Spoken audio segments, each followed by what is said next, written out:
వ్యంగ్యంగా మాట్లాడుతున్నట్లుగా ఈనాటి వాడు కాదు, అనగా ఈ 2000 సంవత్సరాల నుండి ఉన్నటువంటి వాడు ఎంత మాత్రమో కానే కాదు. కానీ ఈయన ఎక్కడి నుండి ఉన్నాడంటే ఈయన ఆది నుండి ఉన్నవాడు.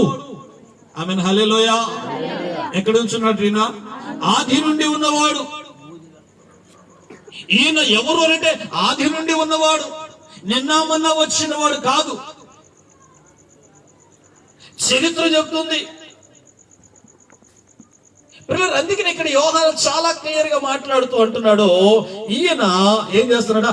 లోకానికి రక్షకుడుగా ఉన్నాడు, రక్షకుడుగా ఉన్నాడు అంటున్నాడు. ఈయన ఎప్పటి నుంచి ఉన్నవాడు?